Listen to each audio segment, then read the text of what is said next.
Hindi raw papayag si US President Donald Trump na kontrolin ng Iran ang supply ng petrolyo. Kaya ang solusyon niya, patuloy niya itong atakihin. Narito ang Frontline News Abroad.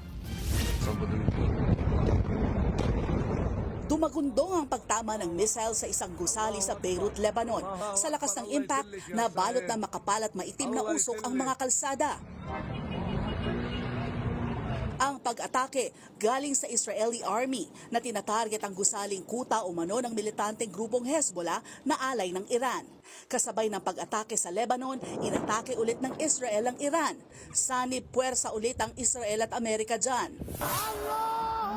Nagpaulan sila ng airstrike kung saan ginaganap ang pro-government rally sa Isfahan.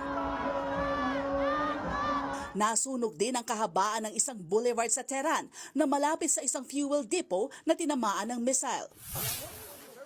Gumaganti naman ang Iran sa Israel pero damay ang Gulf countries, kabilang na ang Bahrain.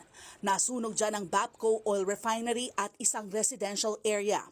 Nagpadala naman ng missile ang Australia bilang tulong sa nadadamay na UAE. Nananatili ring nakasara ang Strait of Hormuz alinsunod sa Iranian military.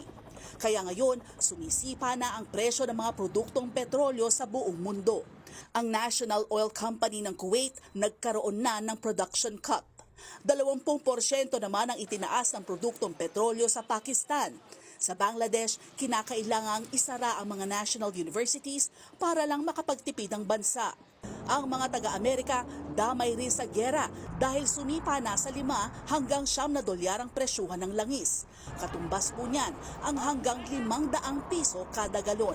Sa kabila niyan, iginiit ni US President Donald Trump na mas aatakihin ng bansa ang Iran. I will not allow a terrorist regime to hold the world hostage and attempt to stop the globe's oil supply, and if Iran does anything to do that, they'll get hit at a much, much harder level.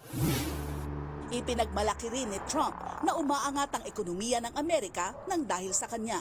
Ayon naman sa Iran, patuloy nilang dedepensahan ang kanilang bansa laban sa Amerika at Israel. Sa huling tala, mahigit 1,300 na ang nasawi sa giyera sa Middle East. Pinakamarami sa Iran na may 1,255 at ang Lebanon na nakapagtala ng halos 400.